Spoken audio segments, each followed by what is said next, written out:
October 14th, 2023. The Obsidian Room, New York City, 8:47 p.m. 3 seconds. That is how close Marcus Leone comes to signing away everything. His Mont Blanc pen hovers 3 millimeters above the signature line. $150 million in bearer bonds lay spread across table 9 like a feast for wolves. The paper is thick, expensive. It smells like old money and older secrets. Across from him sits Julian Reed, silver hair perfectly combed. Armani suit tailored to mathematical precision, the kind of man who has never been punched in the face. The kind of man who thinks intelligence is the same thing as invincibility. Reed smiles. It is the smile of a shark that has already tasted blood. The Obsidian Room is not a restaurant. It is a cathedral of wealth. Private dining rooms with bulletproof glass. Lighting so dim you cannot see the cameras. The cheapest bottle of wine costs more than most people make in a month. This is where empires are built, where fortunes change hands, where men like Marcus Leone conduct business that will never appear in any court filing.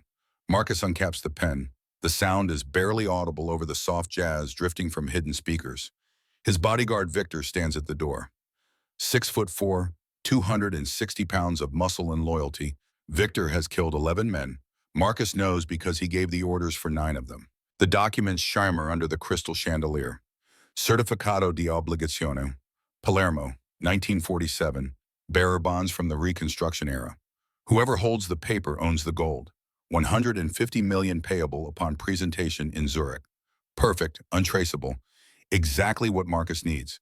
He has 150 million in cash that needs to disappear before November. The FBI is circling his logistics company like vultures over roadkill. They know something. They always know something. But knowing and proving are different animals. These bonds are the solution. Clean, historical, legitimate on paper. Marcus places the tip of the pen against the transfer line. Then he hears 5 words in a dialect so rare that only 3 people in this room understand it. A waitress leans over his shoulder, water pitcher trembling in her hand. Her voice is barely a whisper, but the words cut through the air like a blade through silk. Questo è falso. This is fake. Marcus freezes. The pen hovers. Time stretches. The jazz keeps playing, but he cannot hear it anymore. All he hears is the hammering of his own pulse. Julian Reed blinks. His smile falters for half a second. Then it returns, wider, more aggressive. Excuse me? Reed's voice has an edge now. We are in a meeting. Marcus does not move. He does not look at Reed. He looks at the waitress, really looks at her, for the first time. She is young, 24 or 25. Dark hair pulled back so tight it looks painful. Uniform 2 sizes too big. Brown eyes wide with terror. She knows what she has done. She knows who he is. Everyone in this restaurant knows who Marcus Leone is, the Teflon Prince. That is what the FBI calls him. 34 years old. Wharton MBA runs the largest shipping empire on the East Coast. Legitimate cargo by day. The syndicate's cash flow by night. Untouchable. Brilliant. Terrifying. And this waitress just called his $150 million deal a forgery. In Sicilian. What did you say? Marcus asks. His voice is low, calm. The kind of calm that precedes violence. The waitress swallows. Her throat moves. She is terrified. But she does not run. I said it's fake. English now. Her voice shakes, but the words are clear. This document, it's a forgery. Reed laughs. It is harsh. Performative. This is absurd, Dante. Your staff is drunk. Get her out of here. Marcus does not take his eyes off the woman. Put the water down. She sets the pitcher on the table. It makes a small clink against the crystal. Explain, Marcus says. You have 10 seconds. The restaurant noise fades into background static. All Marcus hears is this woman's breathing. Fast, shallow, adrenaline breathing. She points at the document with a shaking finger. The document is dated 1947, issued in Palermo. The text is written in formal bureaucratic dialect. Reed scoffs. So it's a legal document. What's your point? No, the waitress gains speed. Her scholar brain takes over. In 1947, regional administrative documents of Sicily didn't use standard Italian for bearer rights clauses. They used Sicilian legal vernacular because of the separatist statutes. She looks at Marcus. Those brown eyes are no longer terrified. They are certain. It should say P guarantee duty in the Palermitano syntax of that year. This says a garanzia duty. That phrase didn't exist in legal Sicilian until 1952. Silence. The kind of silence that feels like falling. Reed's face has gone pale. A single bead of sweat appears at his temple. The waitress continues, and the stamp at the bottom, it says Regione Siciliana. But in 1947, during the provisional government, the official stamp was Alto Commissariato. This stamp wasn't created until 5 years later. Her voice drops to a whisper. Whoever made this used Google Translate and Wikipedia. They didn't check the regional archives. Marcus turns his head slowly. He looks at the polished piece of paper. Then he looks at Julian Reed. Reed is no longer smiling. The color has drained from his face. His left hand trembles slightly. It is a small movement. Most people would not notice. But Marcus Leone has spent his entire life reading people.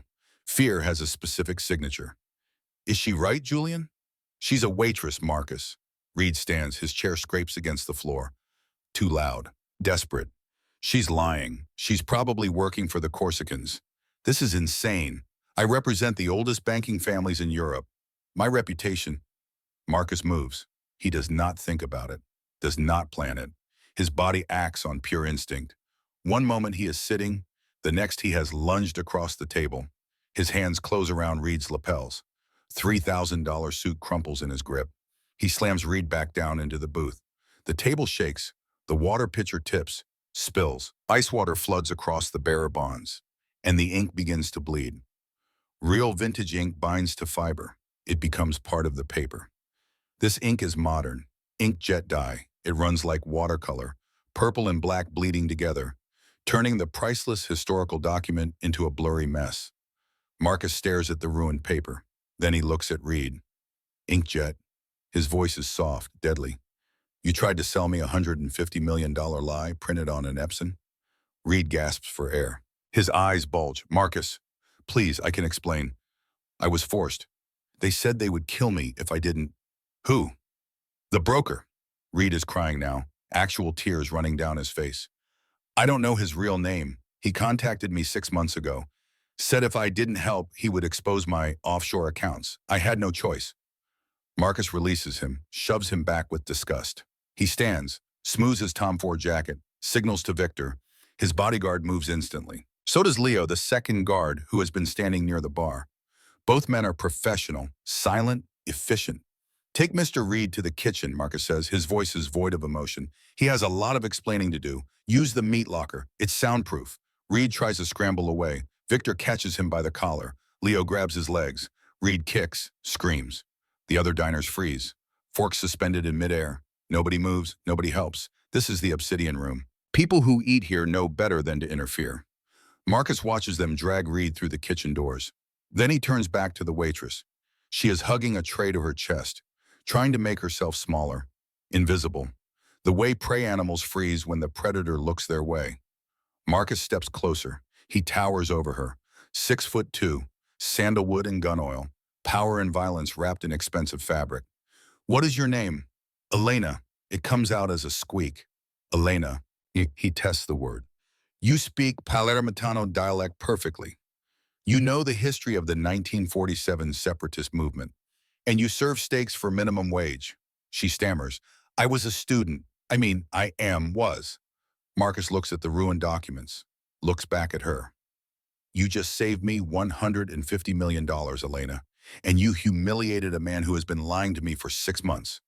He reaches into his pocket, pulls out a business card. Black, gold-embossed lion. Slips it into her apron pocket. Shift is over, Marcus says. Come with me. What? Elena takes a step back. I can't. My manager. I just bought the restaurant, Marcus says. Does not break eye contact. Your manager works for me now. And so do you. He turns, walks toward the exit. Does not look back. Let's go, Elena. We have to find out who hired Mr. Reed before they realize he failed. Elena stands frozen. The kitchen door swings shut. She can still hear Reed screaming, muffled, distant, the sound of a man who knows what is coming. She looks at the card in her pocket, black with a gold lion. She has 2 choices. Run out the back door. Hope Marcus Leone forgets she exists, or follow the most dangerous man in New York into the rain. She thinks about her father, burning alive in Palermo, screaming for help that never came. She thinks about the man who did it, the broker, the ghost she has hunted for 10 years. Julian Reed said the name, the broker, which means Marcus Leone can find him. Elena takes off her apron, throws it on the wet table, follows Marcus into the night. 10 years earlier, Palermo, Sicily, October 11th, 2013. Elena Torres is 14 years old when she learns that knowledge can kill you. She lives in a small house 3 blocks from the Banco di Sicilia archives. Her father, Dr. Antonio Torres, is an archivist. He spends his days in climate-controlled rooms surrounded by centuries of financial history, preserving the past, making sure it is never forgotten. He is a good man, patient, kind. He teaches Elena to read Latin when she is 7, Greek when she is 9. By the time she is 12, she speaks 4 languages. Her father says knowledge is the only inheritance that matters. On the night of October 8th, an American comes to their door. Elena remembers him clearly. Tall, well-dressed, expensive watch. He speaks Italian with a slight accent, too formal, like someone who learned from books instead of conversation. He has a leather case. Inside are 3 documents, bearer bonds from 1947. He says he inherited them from his grandfather, needs them authenticated for an estate sale. Antonio takes the documents to his study. Elena brings him tea, watches him work. He uses a magnifying glass, checks the watermarks, compares the stamps to reference books, takes detailed notes. 3 hours later, he emerges. They're real, he tells the American. Extremely valuable. I would estimate between 40 and 60 million euros at auction. The American smiles, pays 5,000 euros in cash, takes his certificate of authentication. Leaves. 3 days later, he returns. This time he is not alone. He has 2 men with him, large, silent. They do not look like bankers. There's been a mistake, the American says. He is not smiling now. The bonds you authenticated, the buyers say they're forgeries. Antonio's face goes pale. That's impossible. I examined them personally. Every detail was correct. The American places a briefcase on the table, opens it. Inside are 3 bearer bonds. They look identical to the ones Antonio examined. But they are not. The paper is too white, the ink too fresh. Someone has made copies. Good copies, but not perfect. These are not the bonds I authenticated, Antonio says, his voice is shaking. You switched them. You showed me real bonds, got my certification, then replaced them with fakes. The American's smile returns. It is cold, predatory. Prove it. Antonio stands. Get out of my house. I'm calling the police. I wouldn't do that. The American nods to his men. One of them pulls out a can of gasoline. Elena is in her bedroom. She hears her father shouting, hears furniture breaking, smells something sharp and chemical. Gasoline. She runs to her door. Her father sees her. His eyes go wide. Elena, run! The cellar! Go! She hesitates. Just for a second, 1 second of confusion, of not understanding. Then she sees the lighter, sees the flame. Go! She runs, down the hall, through the kitchen, the cellar stairs. Behind her she hears the whoosh of ignition, feels the heat, hears her father screaming. The cellar has a window, small, narrow. She climbs through, cuts her hands on broken glass, drops into the alley behind their house. She turns back. The house is engulfed, flames pouring from every window. Her father's study, his archives, everything burning. She can still hear him. For almost a minute, then silence. Neighbors gather. Someone calls the fire department. Police arrive. Elena sits on the curb, wrapped in a stranger's jacket, watching her entire world turn to ash. A detective interviews her 3 days later. He is kind, gentle, shows her police sketches. None of them match the American's face. She tries to describe him, but trauma has blurred the details. Tall, well-dressed, expensive watch. It could be 10,000 men. The detective writes in his notebook, there have been similar cases, always bearer bonds, always the same pattern. We call him the broker. He finds desperate men, offers them a way to liquidate old assets, but it's always a scam. Will you catch him? Elena asks. The detective closes his notebook. We've been trying for 15 years. He does not catch him. Elena spends the next year in a group home. Then her mother's cousin in Queens agrees to take her. Elena arrives in New York at 15. No English, no friends, just a suitcase and a promise. She will learn everything there is to know about document forgery. She will study until she can spot a fake from across a room. And one day she will find the broker. She will make him pay. Present day, New York City, July 2023. Elena Torres has a problem. Actually, she has several problems. But the biggest one is sitting in a box under her bed, her father's personal diary. She found it 3 months ago, sewn into the lining of the suitcase she brought from Sicily. She has carried it for 10 years without knowing. The diary is thin, leather-bound. Most of it is routine. Archive cataloging, restaurant recommendations, soccer scores. But there are 3 pages at the end that make her hands shake every time she reads them. The pages are dated September 2013, 1 month before the fire. Her father had been investigating the broker, following a trail of fraudulent bearer bonds across Europe. He had discovered something, a pattern. The broker came to New York every autumn, always stayed for 3 weeks, always frequented high-end restaurants, always targeted wealthy men with questionable business practices. He seeks hungry wolves, her father wrote in Italian. Men desperate enough to believe a miracle, smart enough to know the bonds could be real, greedy enough to not ask questions. Antonio had compiled a list of restaurants. The Obsidian Room was circled 3 times. Elena sits in her tiny Astoria apartment. It is July. Rent is due Bajas in 6 days. She has $314 in her checking account. No job, no PhD, no future. 3 months ago, Professor Vincent Cross expelled her from Columbia. Academic dishonesty, he claimed. Plagiarism on her thesis about Sicilian administrative dialects. It was a lie. Every word of that thesis was hers. But Cross had tenure, and she had nothing. She tried to fight it, appealed to the department. They sided with Cross. She hired a lawyer with money she did not have. The lawyer said it would take years, cost $50,000 minimum. Elena dropped the case, stopped answering emails, disappeared. Now she works double shifts at a diner in Queens, serves eggs and coffee to construction workers, pretends she does not have a master's degree in linguistics. But at night, she reads her father's diary, studies the restaurant list, researches the ownership. The Obsidian Room is members only. Reservations booked 6 months in advance. She cannot afford to eat there, cannot even get past the host stand unless she works there. Elena opens her laptop. The Obsidian Room website has a careers page. One listing, waitstaff needed, immediate hire. She stares at the application for 20 minutes. This is crazy. The broker might not even be real anymore. He could be dead, retired, in prison somewhere, but he might not be.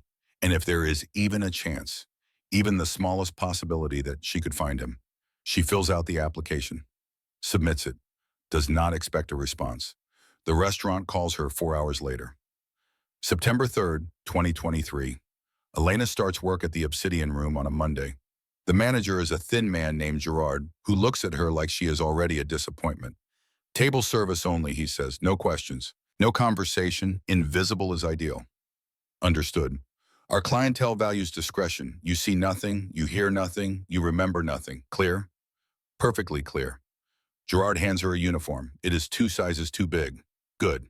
She wants to be invisible. The first week is brutal. 12-hour shifts. Her feet bleed through her shoes. The other servers ignore her. The kitchen staff mock her accent. She keeps her head down, does the work, collects tips, and she watches. Table 9 is always reserved on Tuesday nights. 8 p.m. The name on the reservation changes, but the man does not. Marcus Leone, shipping magnate. Forbes profiled him last year. The Modern Medici, how Marcus Leone built a billion-dollar empire before 35. The article was careful, diplomatic, but Elena reads between the lines. Leone Logistics ships legitimate cargo, but there are questions, whispers. The FBI has audited him twice, found nothing. He is exactly the type of man the broker would target. Wealthy, powerful, operating in gray areas, hungry for ways to move money. Elena starts watching his patterns. He always sits facing the entrance, always orders the same wine, always has 2 bodyguards, one at the door, one at the bar. He conducts business over steak, sometimes alone, sometimes with men who look like lawyers, sometimes with men who definitely are not lawyers. For 6 weeks, Elena watches, waits, learns his schedule, his preferences, the way he holds a knife, the way he looks at people, like he is calculating their value, their use, their threat level. She has never been this close to real power before.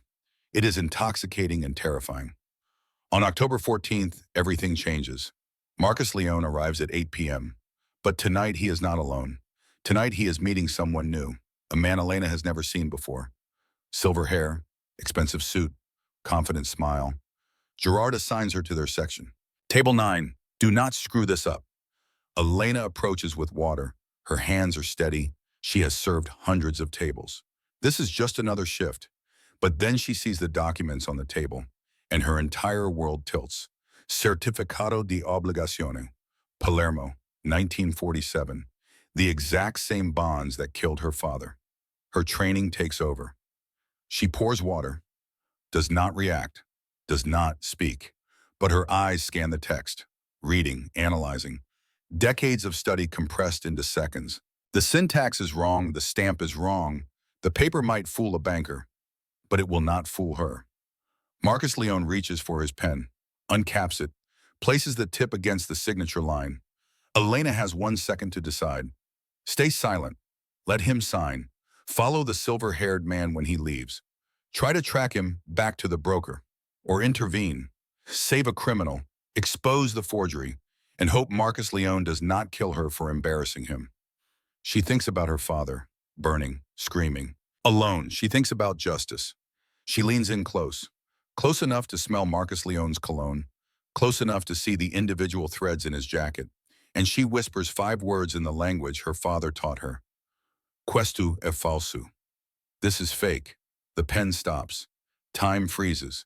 And Elena Torres steps off a cliff with no idea if there is ground below or just endless falling. But she jumps anyway, because some things are worth the risk. Some truths are worth dying for. And she has been invisible long enough. The Obsidian Room, kitchen, meat locker, 11:47 p.m. Julian Reed is zip-tied to a metal chair. His $3,000 suit is soaked with sweat and something darker. Blood from his nose. Victor broke it 20 minutes ago. Just a tap. Professional, controlled. Enough to make the point. Marcus Leone stands in the doorway, arms crossed, face carved from stone. He has not said a word in 15 minutes. Just watched. Let the silence do the work. Fear is more effective than pain. Fear lives in the imagination. Pain eventually ends.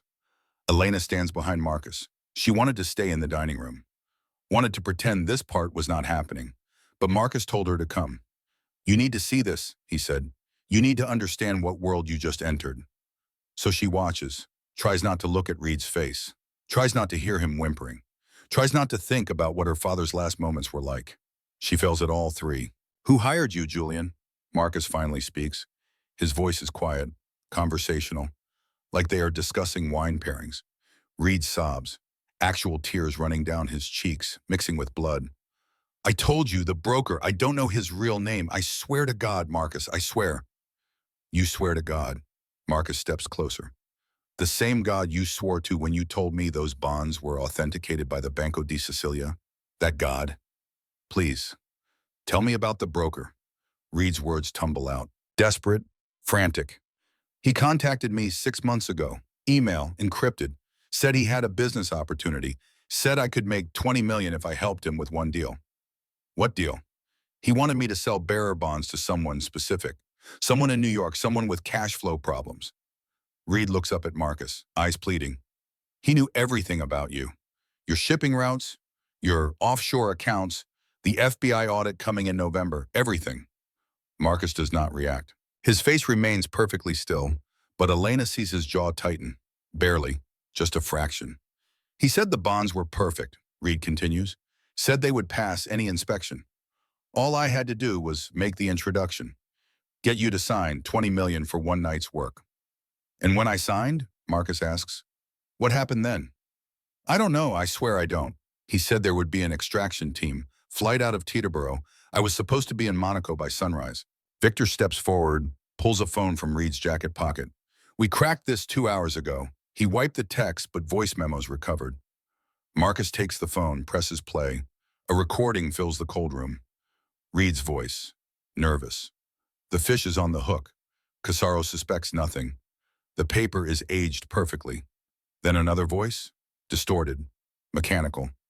But the rhythm underneath is distinct. Do not underestimate him. Cross just whimpers. If he smells the ink, you are dead. Make the exchange. Get to the extraction point. Teterboro Airport. Flight 774. Marcus replays it once, twice, 3 times.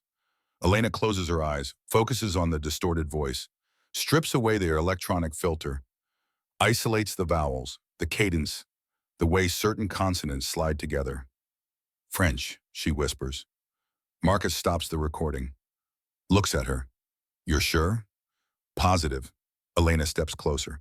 He's speaking English, but the prosody is French, Southern, Marseille or Nice. And he used the word extraction. That's military terminology. Marcus hands the phone back to Victor. Who do we know in Marseille? Victor frowns. The Corsicans hold that territory, but they don't usually interfere with New York families. Unless someone paid them, Marcus finishes. Elena's fingers twitch. She wants a keyboard, wants data. Flight 774, Teterboro. We can track the tail number. Marcus looks at her for a long moment, then nods. Victor, take Mr. Reed somewhere secure. We'll deal with him later. He turns to Elena. You're coming with me. Where? My office. You said you wanted to find the broker. Marcus walks toward the door. Then let's find him. Aurelius Tower, Midtown Manhattan, 12:30 a.m. The car ride is 20 minutes of silence. Marcus sits across from Elena in the back of an armored Mercedes. The interior is soundproofed so effectively that the rain battering the windows sounds like a distant memory. He makes 3 phone calls, all in Italian, all coded. Elena understands every word. He is ordering people to search Reed's apartment, bribe telecom companies for call records, pull surveillance footage from the restaurant for the past 6 months. He issues execution orders with the same tone someone might use to order pizza. Elena shivers, not from cold, from the realization of what she has done. She exposed a forgery to save a man who kills people. She is sitting in a car with someone the FBI calls the Teflon Prince. She is complicit now, involved. There is no going back. The car pulls into an underground garage. Concrete, fluorescent lights, security cameras every 10 feet. They bypass the main lobby. Take a private elevator that requires a retinal scan to activate. The doors open on the top floor. Elena steps out and stops. The penthouse is not a home. It is a fortress suspended in glass and steel. Floor-to-ceiling windows overlook the Manhattan grid. The city spreads below like a circuit board. Millions of lights, millions of lives, all of them smaller than this room. The furniture is minimal. Black leather, chrome, sharp angles. Everything designed for function, not comfort. On one wall hangs a single piece of art, a Caravaggio, the original. Elena recognizes it from her art history elective, worth somewhere north of $80 million. Marcus walks to a wet bar, pours 2 glasses of amber liquid, brings one to her. Brandy, drink it, stops the shaking. Elena takes the glass, does not drink. Am I a prisoner? That depends. Marcus sits in an armchair, leans forward, elbows on knees. Predator posture. Who are you, Elena Torres? I told you, I'm a student. You were a student. Marcus pulls out a tablet, swipes through screens. My team ran your background while we drove here. Want to know what they found? Elena's stomach drops. No birth certificate in New York. No social media. No credit history before 2014. You appeared at age 15, enrolled in Columbia with a full scholarship, maintained a 4.0 GPA in linguistics until 3 months ago, when Professor Vincent Cross expelled you for plagiarism. He looks up. You don't exist before 18. You're a ghost, just like Julian Reed, which makes me wonder, was tonight a setup? Did you stage the intervention to gain my trust? Elena slams the glass down on the marble table. The sound echoes. Rage overrides fear. I saved you because I hate liars, she snaps. And I know about those bonds because my father died authenticating them. Silence. Marcus goes completely still. Explain. Elena looks away, out at the rain-streaked windows, at the city that swallowed her whole when she was 15 and broken. My father was an archivist in Palermo. He spent his life preserving history. 10 years ago, a man came to him, an American, wanted authentication for bearer bonds, war era. My father validated them, gave him a certificate. The man switched the bonds after, replaced the real ones with forgeries. She takes a shaky breath. When the buyers realized they had fakes, they didn't go after the American. They went after the authenticator. Burned our house down with my father inside. I was 14. Escaped through the cellar window. Her hands are fists now, nails cutting crescents into her palms. I came to America, changed my name, promised myself I would learn everything about document forgery, so nobody could ever lie to me again. She looks back at Marcus, eyes burning. I didn't save you for you, Mr. Leone. I saved you because Julian Reed is exactly the kind of man who killed my father. And because he said a name I've been hunting for 10 years, the broker. Marcus studies her. really studies her, looking for the lie, the performance. But there is only grief, raw, unpolished. The one thing you cannot fake. The man who killed your father, Marcus says quietly. The police file mentioned the broker? Just a nickname, no face, no name. Elena's voice cracks. No justice. Marcus stands, walks to the window, looks out at his empire. I've heard the name. Underground legend. A middleman, connects the cartels to the banks, helps dirty money become clean. He's been operating for at least 20 years. He turns back to her. If Julian Reed was working for the broker, then we have a common enemy. Elena. He extends his hand. You need protection. I need a forensic document expert who isn't on the FBI payroll. The job pays $10,000 a week. You live here. You don't leave this building without Victor. And you help me find the broker. Elena looks at his hand. This is a deal with the devil. She knows it. But it is also her only chance at the truth, at revenge, at finally keeping the promise she made to her father's ghost. She stands, shakes his hand. His grip is warm, solid, certain. I have conditions, she says.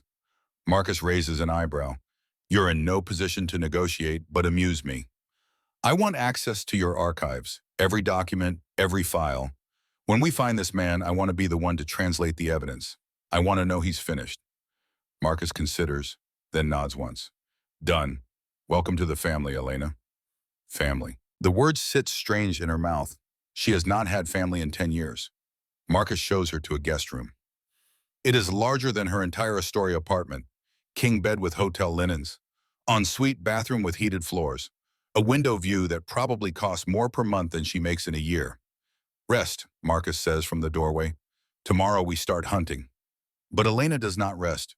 She lies in the massive bed, stares at the ceiling, listens to the rain, and wonders what her father would think.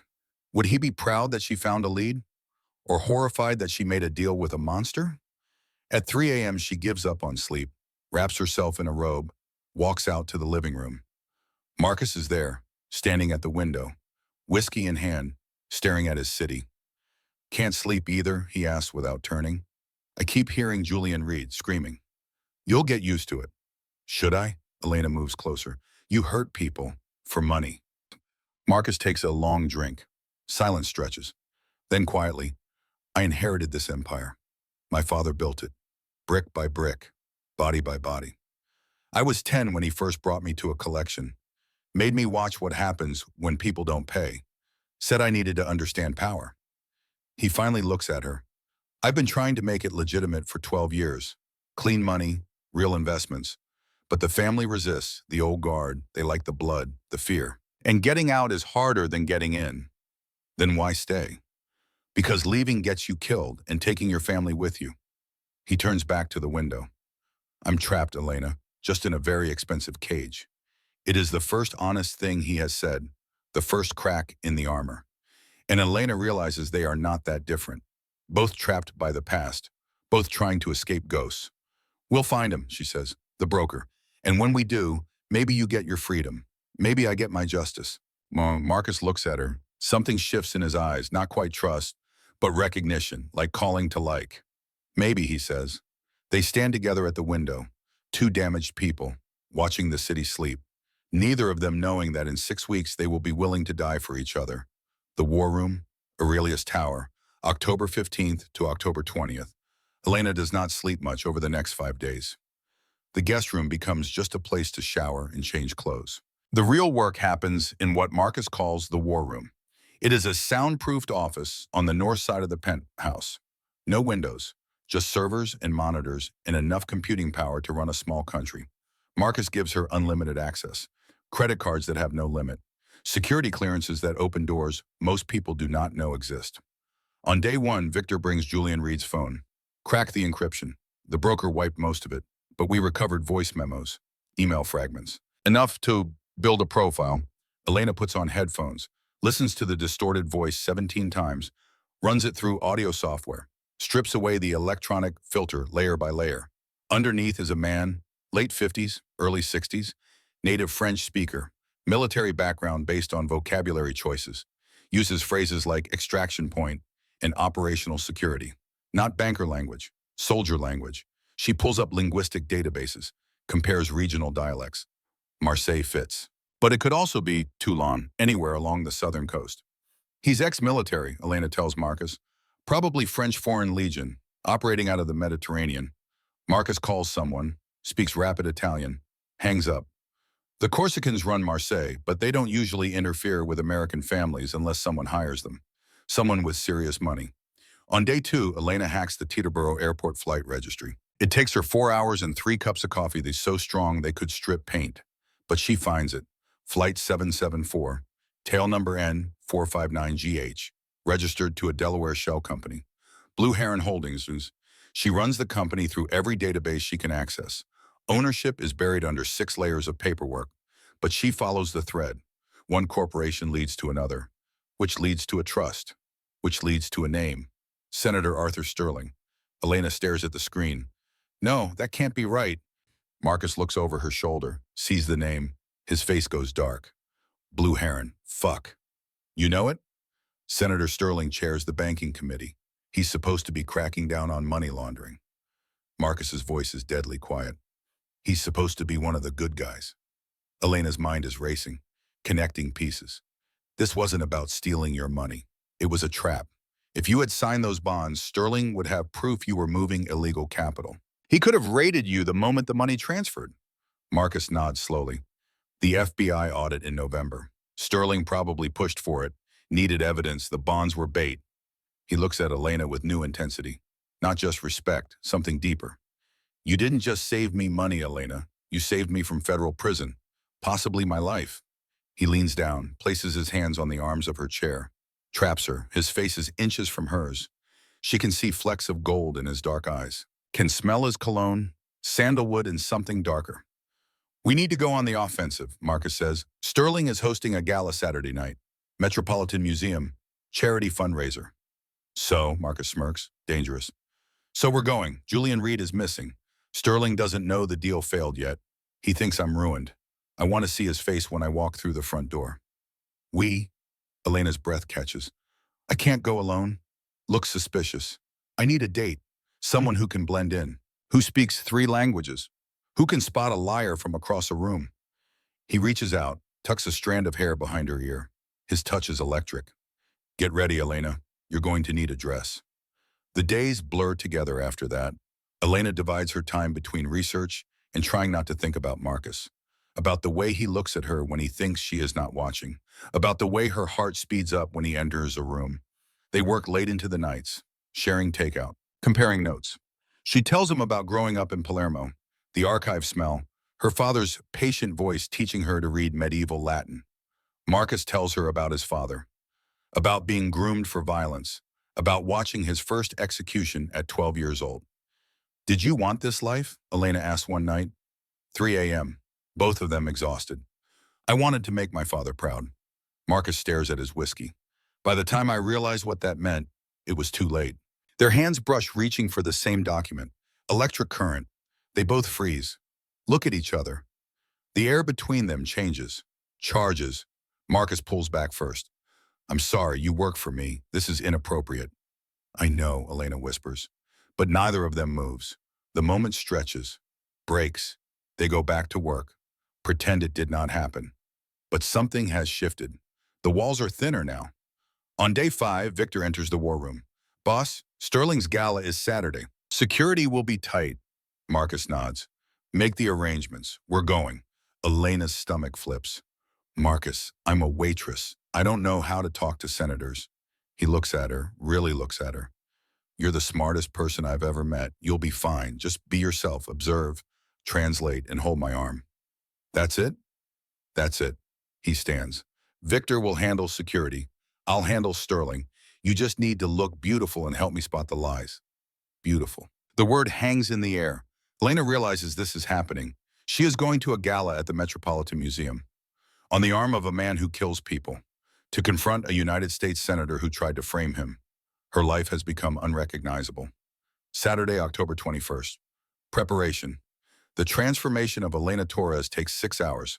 Marcus does not send her to a salon. He brings the salon to the penthouse. A team of 3 arrives at noon. Hair, makeup, wardrobe. They work with the focused intensity of surgeons. Elena sits in front of a mirror, watches herself disappear. The stylist cuts 4 inches off her hair, styles it in soft waves that cascade over one shoulder. The makeup artist paints her face, not heavy, just enough to sharpen her features, make her eyes look larger, her lips fuller. Then comes the dress. It is midnight blue silk, custom made based on measurements they took 3 days ago. The fabric clings to every curve. A slit runs up her left thigh, dangerously high, elegant but lethal. The jewelry is last, a diamond choker that sits against her throat. Elena touches it. Cool, heavy, probably worth more than most people's houses. It contains a microphone, Marcus says from the doorway. Elena jumps. She did not hear him enter. He is wearing a tuxedo. Tom Ford. Perfect fit, hair slicked back, clean shaven. He looks like he stepped out of a magazine. Powerful, dangerous, devastating. Victor will be in a van outside, Marcus continues, walking toward her.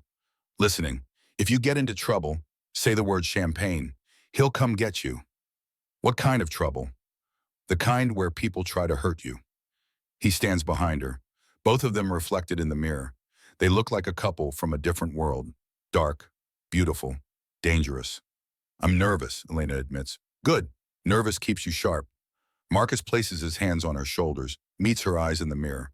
You're smarter than everyone in that room. You have nothing to prove. Just be yourself. Elena stares at their reflection. 6 weeks ago, she was serving eggs in Queens.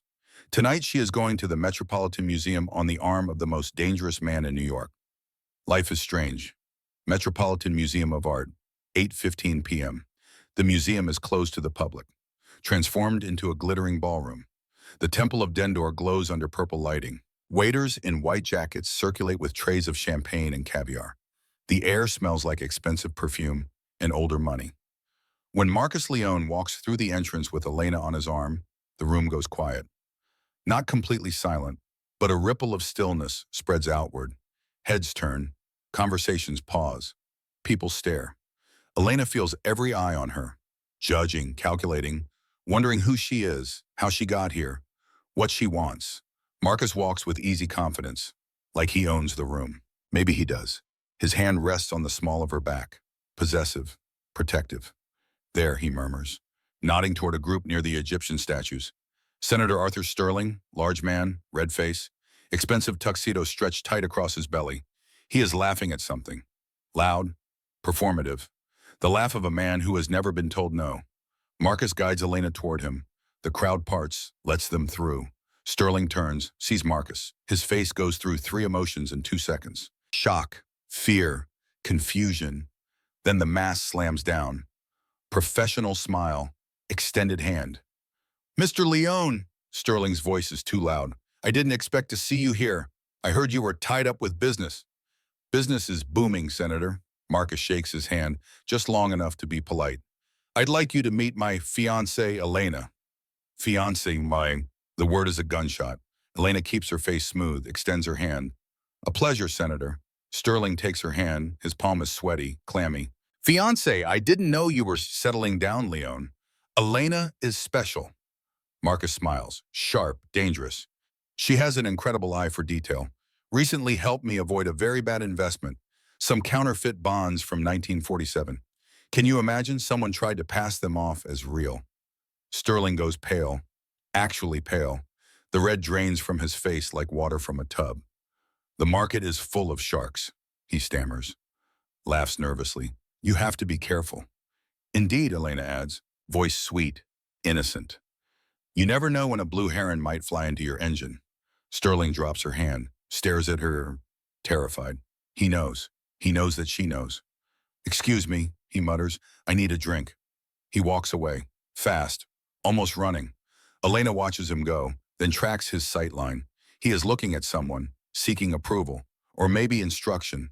A man in a gray suit, standing by a marble pillar, distinguished, silver hair, wire-rimmed glasses. He watches the exchange with cold calculation. Elena's heart stops. She knows that face. Marcus, she whispers. Her voice does not sound like her own. I need to sit down. What's wrong? She cannot speak, cannot breathe. The room tilts, goes sideways. Marcus grips her waist, steady.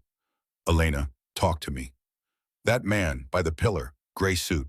Her words come out broken, fractured. That's Professor Cross, my advisor, the one who expelled me. Marcus looks, casual, does not stare. The dean from Columbia? He taught historical economics, European post-war finance. Elena's mind is racing, connections forming like neurons firing. He's the expert on Reconstruction-era bearer bonds. He didn't just hire someone to make the fakes, he designed them. Marcus tightens his grip. The broker works for him. He is the broker, Elena realizes, horror washing cold through her veins. He expelled me because my thesis was on 1947 Sicilian bonds. I would have recognized his work. The music stops. The lights dim slightly. A voice over the speakers. Smooth, educated, familiar. Ladies and gentlemen, if I could have your attention. Professor Vincent Cross stands at a podium, microphone in hand, smiling, grandfatherly, kind, the mask he shows the world. We have special guests tonight. He looks directly at Marcus and Elena across the room, holds eye contact. Mr. Marcus Leone and his charming companion. I believe a toast is in order. He raises his glass. Everyone else follows. A sea of crystal, catching light. Elena's phone vibrates in her clutch. She pulls it out. Unknown number. Text message. I know you are wearing a wire, Elena Torres. Walk to the east exit alone, or I release the video of your father's death to the press. You have 60 seconds. Elena gasps, looks up. Professor Cross gives her a subtle nod. He has a video of her father dying, of the American who killed him, the proof she has spent 10 years searching for. Elena, Marcus senses something wrong. What is it? Bathroom. She pulls away from him. I'll be right back. Not now, something is wrong. Please, she is already moving, into the crowd, toward the east corridor. Marcus reaches for her. Elena. But she is gone, disappearing into the sea of tuxedos and gowns, walking straight into a trap, because the truth is more important than safety, because she needs to see her father's killer's face, because 10 years of grief and rage and helplessness have led to this moment. Marcus touches his earpiece. Victor, block all exits, nobody leaves, and get the car. We're going to have a talk with the professor. But Elena is already pushing through the heavy doors, into the dark hallway, into the Egyptian wing's service corridor, where the cameras do not reach, where the music fades to nothing. She is not met by Professor Cross. She is met by the cold barrel of a gun pressed against her forehead. Hello, my dear student. Cross's voice comes from the shadows. Two men in tactical gear flank him. Professional, armed. You always were too smart for your own good. Time for your final exam. Elena stares down the barrel, at the man who destroyed her life twice.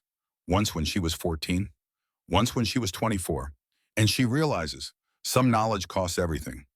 Metropolitan Museum of Art, Service Corridor, Egyptian Wing, 8:52 p.m. The gun barrel is cold against Elena's forehead. A perfect circle of steel pressed into skin. She can feel her pulse hammering against it. Each heartbeat, a small movement that might be her last. Professor Vincent Cross steps from the shadows. He looks exactly as she remembers. Distinguished, intellectual, wire-rimmed glasses catching the dim emergency lighting, gray suit perfectly tailored. He could be heading to a faculty meeting, not holding a woman at gunpoint. Two men flank him. Tactical gear, black, professional. They are not museum security. They are not even American based on their stance. Military trained, European operators. Probably the same Corsican team that was supposed to extract Julian Reed. You should have stayed a waitress, Elena. Cross's voice is conversational. Disappointed, like she failed an exam. You had a quiet life, invisible, safe.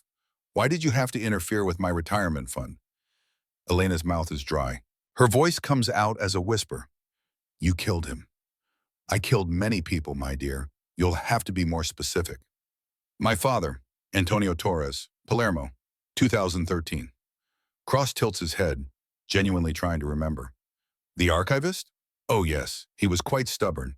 I offered him 10% of the take. Very generous. But he threatened to call the Carabinieri. Talked about duty and honor and preserving truth. He sighs. Boring virtues, they get people killed. Elena's hands are shaking, rage mixing with terror in her bloodstream. You burned him alive. I made an example. The market needed to understand, cross my path, and suffer consequences. He adjusts his glasses. Nothing personal, Elena, just business. One of the tactical operators steps forward, grabs Elena's arm, wrenches her shoulder. Pain shoots down to her fingertips. She gasps. Take her to the van, Cross says. We need to know how much she told Leone, what he knows, what he suspects. Then we clean up the mess. The operator drags her toward a service exit. Metal door, no windows, leading to the loading dock, where a vehicle is probably waiting, where she will disappear, where no one will find her body. Elena's mind races. The necklace, the microphone, Victor listening in the van outside. But she needs to trigger the code word, needs to say it naturally. If she just screams champagne, they will know. They will find the wire. They will kill her immediately. She stumbles, deliberately, falls against the corridor wall. The operator jerks her upright. Wait, Elena cries, her voice breaks, genuine terror mixing with performance. Please, Professor, I didn't tell him anything important. I just wanted the money. I needed I can help you. I can feed you information about Leone's operations. We can celebrate when this is over. Drink champagne in Paris. Whatever you want. Just please let me go. Cross stops walking, turns, looks at her with something like pity. Champagne? He laughs, dry, rasping. You think you can bribe me with fantasies? My dear child, you really are pathetic. But the word is out. 3 seconds of silence. Then the service door at the end of the corridor explodes inward. Not kicked. Breached. A shaped charge blows the hinges clean off. The metal door flies backward, crashes into the opposite wall with a sound like a car accident. Smoke floods the narrow hallway. Gray, arid, choking. Through the haze comes Marcus Leone. He is not holding a pistol. He is holding an MP5 submachine gun, and he is moving with the terrible efficiency of someone who has done this before. Many times. Victor is right behind him, both of them in tactical position. Trained, professional, predatory. Drop her, Marcus roars. His voice echoes off concrete, fills the space with violence. Cross's operators react instantly. Training takes over. The one holding Elena raises his weapon, tries to bring it to bear, but Marcus is faster. Has already calculated the angles. The sight lines, the kill shots, 2 controlled bursts. Thip, thip, thip, thip. Suppressed but not silent. The first operator drops. Body crumpling like someone cut his strings. Blood spray on the wall behind him. Arterial red. He is dead before he hits the floor. The second operator is smarter. He grabs Elena, uses her as a human shield, drags her backward, gun barrel pressed against her temple. Hard enough to bruise. Back off, the operator screams. Accent thick. French. I will kill her. I swear to God I will kill her. Marcus freezes, raises one hand, signals Victor to hold position. The fire alarm starts blaring. Strobes cutting through the smoke. Red light, white light, red light, pulsing like a heartbeat. The hallway falls into tense silence. Just the alarm, the breathing, the smell of cordite and fear. Marcus locks eyes with Elena, does not look at the operator, does not look at the gun. Just her. His face is completely calm, focused. He gives her a microscopic nod. Duck. Elena does not hesitate, does not think. She stomps her heel down onto the operator's instep with every ounce of strength. The stiletto punctures leather, finds bone. The operator howls. His grip loosens for half a second. Elena throws her body weight downward, becomes dead weight. Gravity pulls her toward the floor, and Marcus fires. It is an impossible shot, a single round passing through the space where Elena's shoulder was 1 second ago. Threading the needle, striking the operator directly between the eyes. His head snaps back. The gun falls from his hand. He drops like a marionette. Elena hits the concrete hard, palms scraping, knees bruising. She rolls onto her back, gasping, alive. Victor is already moving past Marcus, weapon up, scanning for additional threats. But Cross is gone. The corridor is empty except for 2 bodies and a terrified woman in a $10,000 dress. Marcus runs to Elena, drops to his knees beside her. His hands are on her face, checking for injuries. Blood, wounds. His touch is rough, desperate, not gentle. Are you hit? His voice is hoarse. Elena, look at me. Are you hit? I'm okay. She grabs his jacket, holds on. Her hands are shaking so badly she can barely grip the fabric. I'm okay. You are the most reckless, brilliant, infuriating woman I have ever met. He is yelling, but his eyes show only relief. Terrible, profound relief. You waited until you had a gun to your head to say the code word. It worked, didn't it? Marcus pulls her against his chest, crushes her to him. She can feel his heart hammering, feel his breath in her hair. For 5 seconds, the world is just this. Two people who almost lost each other, holding on. Then reality crashes back. He got away. Elena mumbles into his jacket. Marcus pulls back, and he smiles, dark, predatory, victorious. He holds up a silver flash drive. The kind you put on a keychain, brushed metal, expensive. What is that? It fell out across his pocket when he ran. He was so terrified of dying, he dropped his life's work. Marcus helps her stand. She kicks off her heels. Barefoot now, the marble cold against her feet. Let's go home. We have some reading to do. Sirens wail in the distance, growing louder. Police, fire department, FBI probably.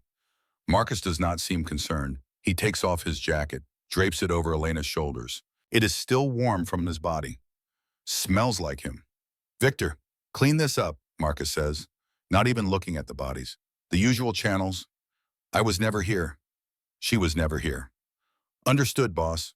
Marcus takes Elena's hand, leads her through the smoke, through the destroyed door, out into the rainy October night.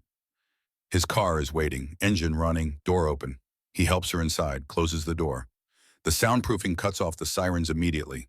They drive in silence. Elena watches the city blur past, neon reflecting off wet pavement, people walking under umbrellas, normal people living normal lives. She wonders if she will ever be normal again. Probably not. Thank you, she says quietly, for coming. Marcus reaches over, takes her hand, squeezes. Always.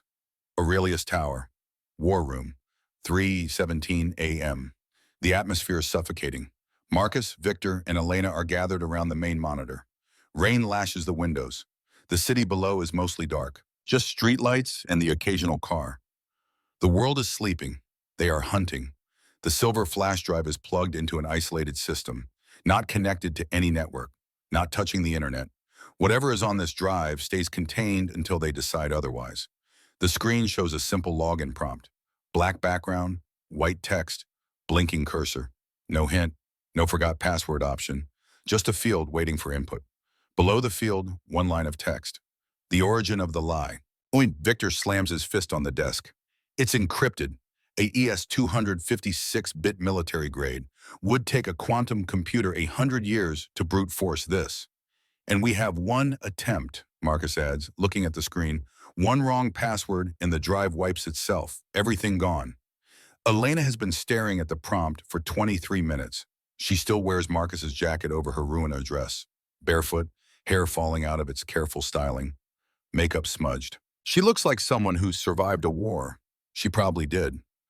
The origin of the lie, she repeats, voice distant, thinking out loud. It's a riddle. Cross thinks he's smarter than everyone, always did. Used knowledge as a weapon.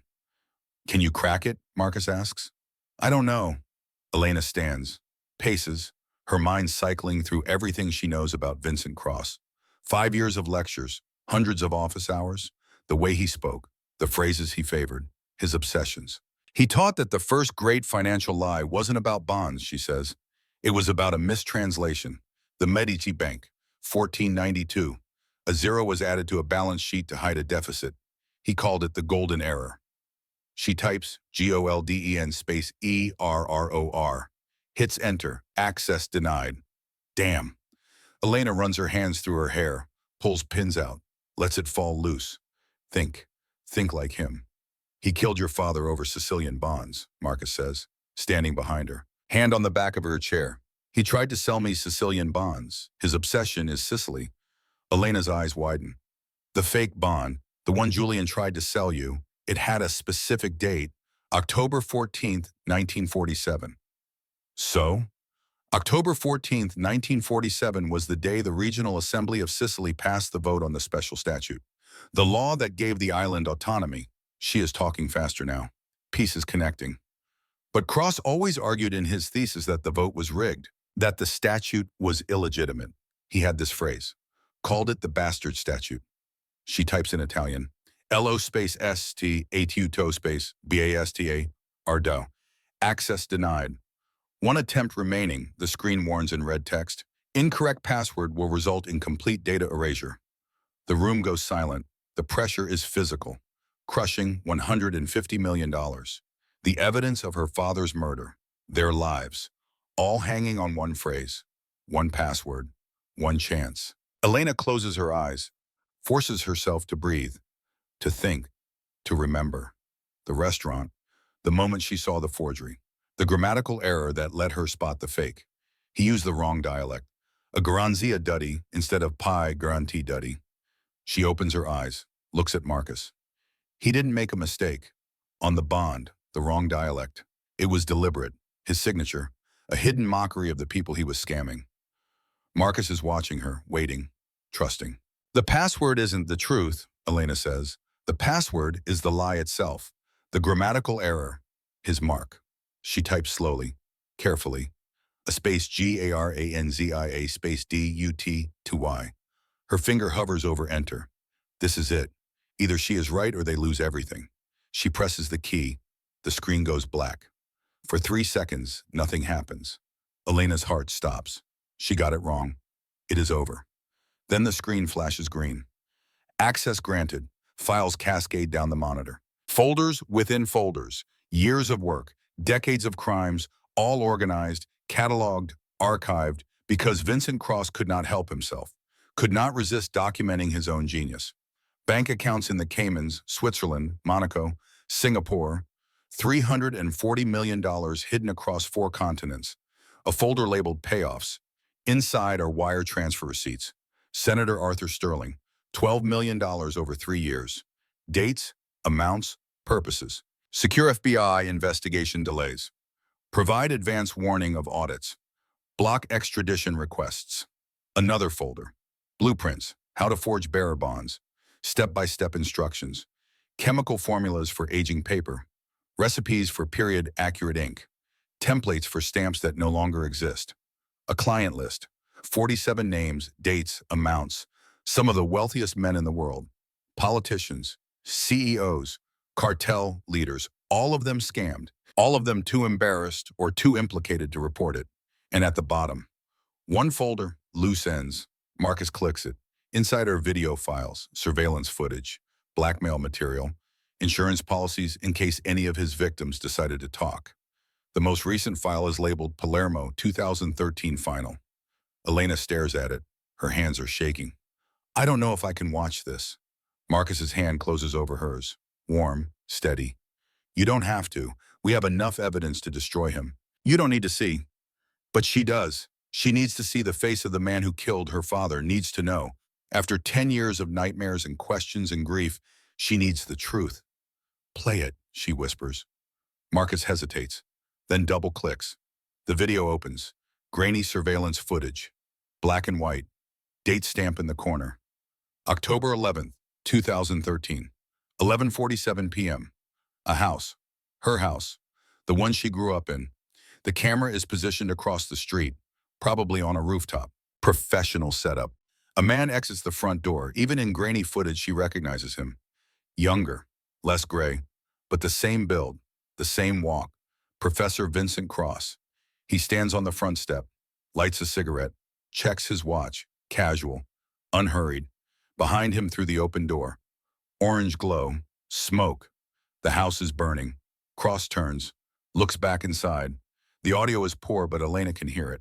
A man screaming, her father screaming, begging for help, for mercy, for his daughter. Cross just smokes his cigarette, watches, waits. After 53 seconds, the screaming stops.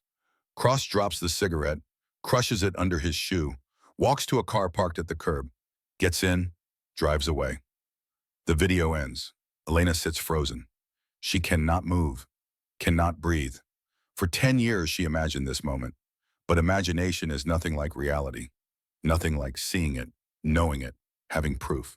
A sound escapes her throat, not quite a sob, not quite a scream. Something raw and broken and furious. Marcus pulls her into his arms. She collapses against him. Does not cry, cannot cry. The grief is too big for tears, too old, too deep. Victor quietly leaves the room, gives them privacy. They sit like that for a long time. Marcus holding Elena. Elena holding the pieces of herself together. The war room silent except for rain against glass. Finally, Elena pulls back, wipes her eyes. Her face is set, hard, determined. Send the financial files to the FBI, she says, anonymously. Destroy Sterling's career, ruin him. Marcus nods. And Cross? Elena looks at the monitor, at the most recent file in the folder. Travel plans. She clicks it. A flight itinerary appears. Private charter, Teterboro Airport, 5 a.m. departure, non-extradition country. Cross is running. He's not going to prison, Elena says. Her voice is steel.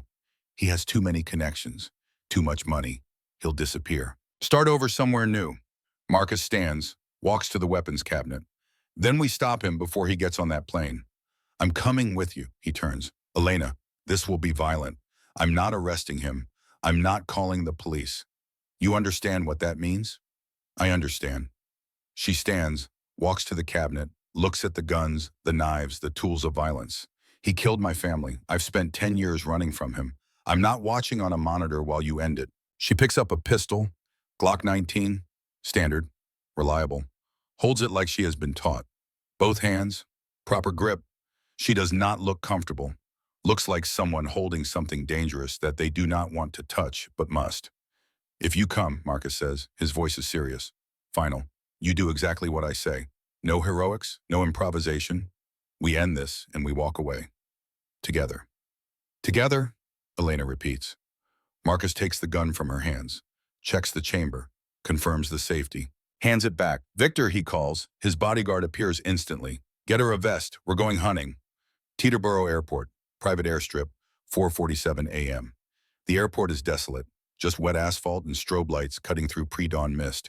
A Gulfstream G650 sits on the tarmac, engines already spinning up.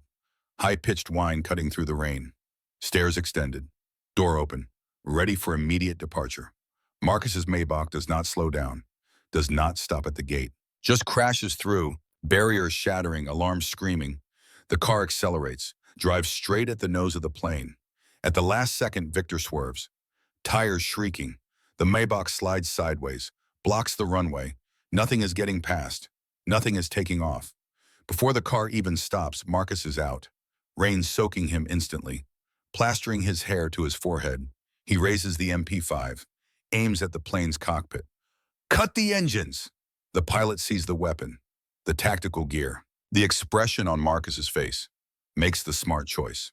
The turbines wind down. The whine fades to silence. Just rain now, just wind. At the top of the stairs appears Professor Vincent Cross. He is holding a leather briefcase. The physical backup, his insurance, decades of work in portable form. He looks down at Marcus. Then he sees Elena stepping out of the car behind him. She is wearing body armor over her ruined dress, hair wet, makeup gone, gun in both hands, not shaking anymore. Not afraid. Cross's face goes through several emotions. Surprise, fear, calculation, then settles on resignation. It's over, Cross, Elena yells. Her voice carries over the wind, strong, clear. The FBI has the ledger. Sterling is already in custody. You have nowhere to land. Cross stands at the top of the stairs, looking down at them. King on a crumbling castle. He laughs, manic, broken, the laugh of a man who knows he has lost but cannot quite believe it. You think I care about Sterling? Cross shouts back. I have accounts in 47 countries, places the FBI can't even find on a map. You can't stop me, Elena. I am the architect of this world. You are just a footnote. He reaches into his jacket. Marcus tenses, finger on trigger, ready. But Cross does not pull a gun. He pulls a small black device. Remote detonator, thumb hovering over the button. Don't, Marcus warns. Cold, lethal. Whatever you're thinking, don't. Cross holds the detonator high, where they can see it. If I go, the evidence goes with me. The plane is rigged. One click and this briefcase burns. All the proof of who killed your father. Gone. Forever. He looks at Elena. Let me leave, child. Let me disappear. And you can keep your little romance with this criminal. Stop me and you lose the truth. You'll never know. Never have closure. Never find peace. Marcus looks at Elena, the question in his eyes. This is her choice, her closure, her justice. He will not take the shot if it means destroying what she needs. Elena stares up at Cross, at the man who has haunted her nightmares for a decade. The ghost she has chased across oceans, the monster under her bed made flesh. She thinks about her father, about justice, about revenge. She lowers her gun. "You're lying," she says. Her voice is calm, certain, clear. Cross blinks. "What?" "You're lying." Elena steps forward, rain soaking through her vest, through her dress, through everything.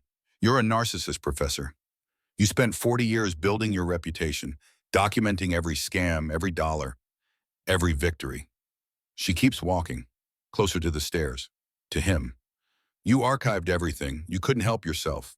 Your ego wouldn't let you destroy your own legacy. You're too proud." Cross's face twitches. Micro-expression. Fear.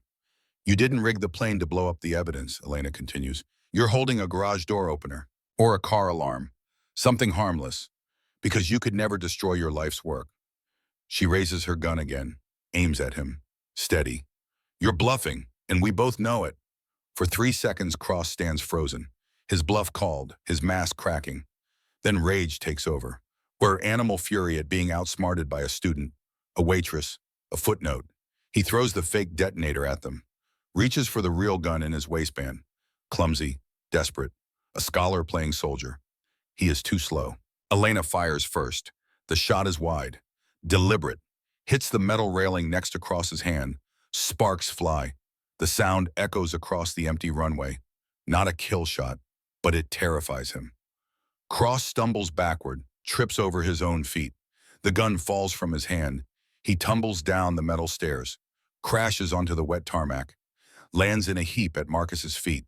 Marcus stands over him, looks down with cold indifference, kicks the gun away. It skitters across the asphalt, out of reach. Cross groans, clutches his ribs, probably broken, definitely bruised. He looks up at Elena walking toward him, the student who became the master, the prey who became the hunter. "Please," Cross wheezes, blood on his lips. "Elena, I was just a middleman. I can give you bigger names, politicians, bankers, cartel leaders. I can testify, I can help you." Elena looks down at him, sees a pathetic old man in a wet tuxedo, bleeding on a runway. All his power gone, all his intelligence useless. Just another criminal who got caught. She feels nothing, no satisfaction, no joy, not even anger anymore.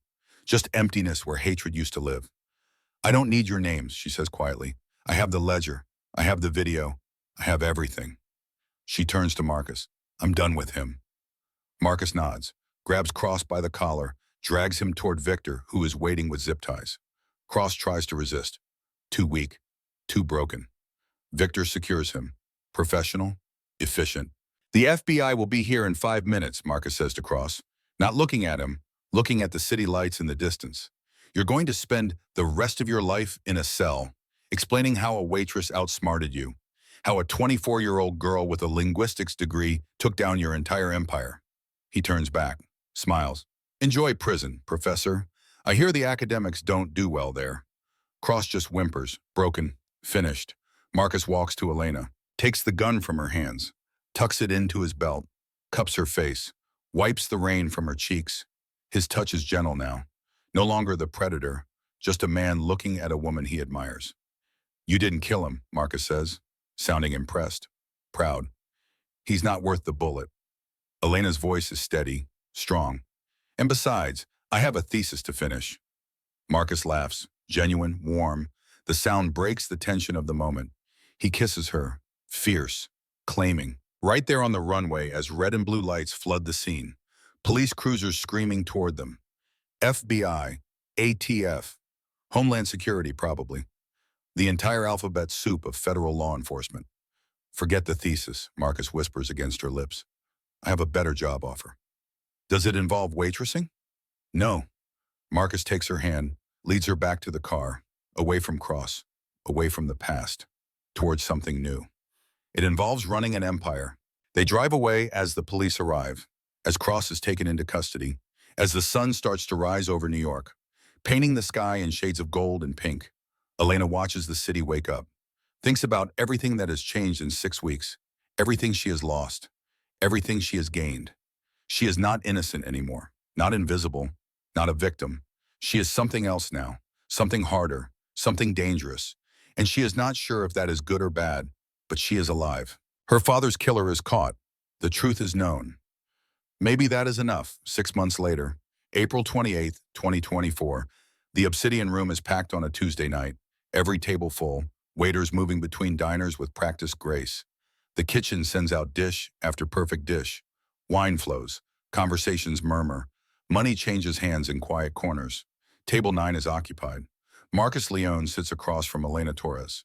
But she is not Elena Torres anymore. The name on her new driver's license says Elena Leone, Mrs. Marcus Leone. The ring on her finger says the same thing, 3 carats, platinum, simple, elegant, expensive. They married in May. Small ceremony, city hall, just Victor and 2 other witnesses. No family, no press, no spectacle. Just 2 damaged people choosing each other, choosing to try. Elena is not wearing an apron tonight. She wears a structured white blazer, tailored perfectly, hair loose and glossy, Cartier watch, wedding ring. She looks like she belongs here, at this table, in this world, because she does. She reviews a contract for a Mediterranean shipping merger, red pen in hand, circling clauses, making notes. Her scholar brain now appealed to legitimate business, mostly legitimate. The syntax in paragraph 4 is ambiguous, she says, not looking up. They're trying to hide a tariff loophole. We reject it. Marcus takes a sip of wine, watches her with unabashed pride. Ruthless, Mrs. Leone. I learned from this best. She winks, closes the contract folder. A young waiter approaches, nervous, trembling slightly, holding a water pitcher. He looks at Marcus with fear. Everyone still knows who Marcus Leone is, what he does, what he is capable of. Elena gently places her hand over her glass, smiles warmly at the waiter. Kind, patient. It's okay, she says. Just breathe. You're doing fine. The waiter relaxes slightly, pours water, his hands still shake but less. And watch the grammar on the specials board, Elena adds. You misspelled prosciutto. 2 T's, not 1. The waiter blinks, smiles nervously. Thank you, ma'am. I'll fix it. He walks away. Elena watches him go, sees herself 6 months ago, invisible, terrified, desperate. So much has changed. Professor Vincent Cross is serving 3 consecutive life sentences at ADX Florence. Supermax, 23 hours a day in solitary. No contact, no communication, no hope of parole. Senator Sterling resigned in disgrace, facing his own trial, 32 counts of corruption. The FBI never connected Marcus to any of it. Anonymous tips, clean evidence chains, no fingerprints, no traces. The Teflon print strikes again. Elena finished her PhD in March. Columbia reinstated her. Full scholarship. Apologies from the department. Her thesis on Sicilian administrative dialects was published. Received academic awards. She is Dr. Elena Leone now. But she spends most of her time working with Marcus, restructuring the family business, finding legal channels for illegal money, transitioning the empire from blood to boardrooms. It is slow work, dangerous work. The old guard resists. But Marcus is patient, determined, and Elena helps, uses her analytical mind to spot opportunities, loopholes, leverage points. The other families call her La Professoressa. They respect her, fear her a little, which is exactly right. Marcus reaches across the table, takes her hand. The touch is familiar now, comfortable, safe. She still has nightmares sometimes, about burning houses, about guns pressed to foreheads, but he is always there, holding her, reminding her that she survived, that they both survived. Victor approaches the table, leans down, whispers in Marcus's ear. Marcus's face goes serious, not angry, just focused. He looks at Elena. We have a problem. The Corsicans in Marseille. They're asking questions about Cross. Want their cut of the 340 million. Elena closes her contract folder. All business. The French connection. Cross mentioned them in the interrogation. They want to negotiate, or they want war. Elena stands, straightens her blazer, checks her watch. Then we negotiate, or we eliminate. Marcus stands too, smiles, the predator smile, the one that still makes her heart race. God, I love you. I know. Elena takes his hand. Come on, we have work to do. They walk toward the exit together. Equal partners, matched predators, the waitress and the mobster, the scholar and the killer, the damaged and the dangerous. The other diners watch them go, whisper, wonder, but none of them know the truth. None of them know what it took to get here, what it conny, what was lost, what was won. Elena thinks about her father sometimes, wonders what he would say. Would he be proud that she found his killer? Or ashamed that she married a criminal? Would he understand the choices she made? The compromises? The sacrifices? She will never know. But she hopes he understands. Hopes wherever he is, he sees that she survived, that she is not a victim, that she took the pain and rage and grief and transformed it into something else, something powerful. Knowledge was her weapon. Truth was her ammunition. And she won. Outside the restaurant, the rain has started again. New York in April, unpredictable, temperamental, beautiful. Marcus's car is waiting. Door open, engine running. He helps her inside, follows. The door closes. Soundproofing cuts off the city noise. Just the two of them, together. Do you ever regret it? Marcus asks, looking at her, really looking. Choosing this life, choosing me. Elena thinks about it, really thinks. 6 months ago, she was invisible, broken, powerless. Now she is powerful, visible, whole. But the cost was her innocence, her clean conscience, her illusions about justice and morality and right and wrong. No, she says finally, I don't regret it. I regret what happened to my father. I regret the years I spent afraid. But this, she takes his hand. This I chose, and I would choose it again. Marcus kisses her knuckles. Good, because I'm not letting you go. I know that too. The car pulls away from the curb, into traffic, into the city, into whatever comes next, because there will always be something next. Another threat, another deal, another crisis. That is the nature of their world. But they will face it together, the waitress who knew too much, and the monster who learned to love her. Elena looks out the window, at the city lights reflecting off wet pavement, at the people walking under umbrellas, at the world that tried to break her and failed. She smiles. Some stories end with happily ever after. Some stories end with justice served. Some stories end with the good guys winning. This story ends with survival, with two damaged people finding each other in the darkness, with knowledge becoming power, with a waitress becoming a queen. And sometimes, Elena thinks, that is enough. Sometimes survival is the victory. Sometimes choosing your own monster is better than letting monsters choose you. Sometimes the gray area between right and wrong is the only place where broken people can heal. She learned that from her father. He taught her about knowledge, about truth, about the power of understanding. But she learned the rest herself, through fire, through fear, through choosing to jump instead of staying invisible. Her name is Elena Leone. She was a waitress. She was a student.